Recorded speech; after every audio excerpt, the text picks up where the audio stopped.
Okay, hi everyone. This is Quick Bytes with Sir Anthony, and today we're going to talk about marriage and divorce, or divorce and marriage. And I'm here with Sir Anthony Buzzard. So, Anthony, first let's read what Matthew says. This is Matthew 19. This is from your One God, One Messiah paraphrase translation. Yes. Let's see. So the context is, as usual, the Pharisees are testing Jesus. Indeed. And they're asking him about whether a person can divorce for any reason, right? Is a man allowed, so verse 3, is a man allowed to divorce his wife for any reason? Yes.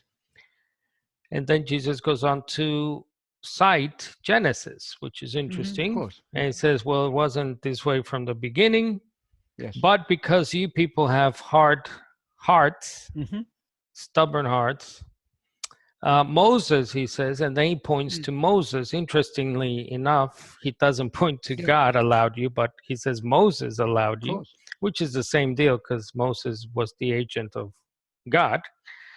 And then in verse 8, Jesus says, because of your stubbornness, your stubborn attitude, Moses, again, permitted. I tell you, anyone who divorces, except on the grounds of sexual immorality, and then marries another, commits adultery. Now, can you, the Greek there, you translated as sexual immorality. Yes. In the Greek, it's porneia.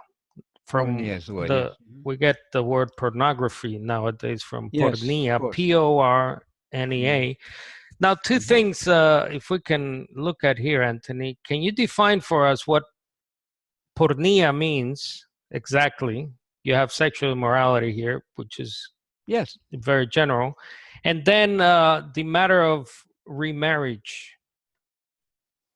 Well, yes, in this context, porneia obviously refers to breaking the sexual bonds of the marriage. Jesus is saying that Moses made a concession. He allowed for the hardness of their hearts. In view of that earlier hardness of their hearts, Moses permitted divorce for certain reasons. It really doesn't matter what they were exactly. You can debate the meaning of that ervat davar, that exceptional thing that Moses did. It doesn't matter. We're not dealing with Moses. We're not under the law of Moses.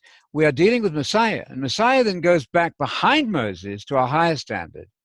He absolutely abolishes whatever that particular reason for divorce may have been, and it doesn't matter.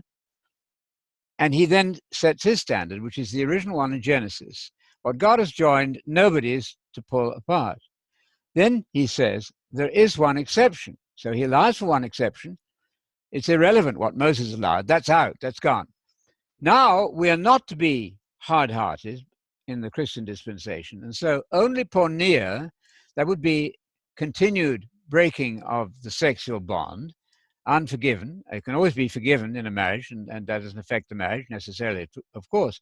But if it's not forgiven and not repented of, if it goes on endlessly, then that person has caused that marriage to be dissolved, in which case they are divorced. And if they're divorced, they're free to remarry, obviously. If you're divorced, you're not married. So it is wrong to imagine that marriage is indissoluble for every possible reason.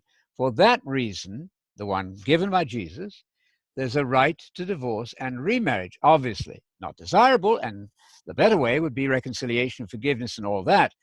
Then Paul adds one stipulation further. He points out something that Jesus had not dealt with. That is, if you have two believers, they're both believers, both professing true Christians, if they should separate, God forbid, if one should leave the other, the boy or the girl, the man or the woman, then they are to remain unmarried.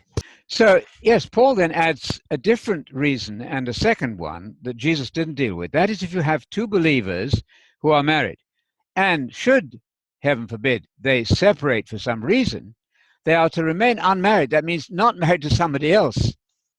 The twist that has been so disruptive for this innocent passage in 1 Corinthians 7, where Paul is building on what Jesus said, the twist that's been created there is that when it says he or she is to be to remain unmarried, that means they're divorced. It does not. In the case of two believers, they are to remain unmarried to somebody else. They're to remain on their own or be reconciled. So separation, much better. Reconciliation are the two options there. There is no right to remarriage unless that person becomes an unbeliever. That's a different situation. If you have a mixed marriage, then the believer has no obligation to chase their mate around the Roman Empire to keep the marriage together. However, if the unbeliever wants to stay in the marriage, then there should be no separation. I believe that in the case of an unbeliever leaving, then the believing partner who remains has a right to remarriage. That's the only other exception. Two exceptions. One for porneia, for fornication. That would be adultery, sexual immorality. It's a broad term in that context. And the other one then, if you have an unbelieving person who leaves, then that marriage can be broken up and a right to remarriage would be available. I think what I've said here is fairly much standard evangelical teaching in many instances, so nothing very radical. I don't think that's very hard. The point is, though, that if you are divorced legitimately, as in Matthew 19, for the one reason of porneia, sexual immorality, you're not married. Let me summarize with this. Jesus was not asked, can we have a separation for any reason? He was not asked that. That wasn't the point at all. The point was, what are the reasons for divorce, which is a totally different category. So don't muddle the categories there. Simply stay with the simple question, can we have a divorce for any reason at all, burning the toast? Absolutely not. You cannot. And whatever Moses allowed, that's gone. You're not to be hard-hearted now. So there's only the one exception.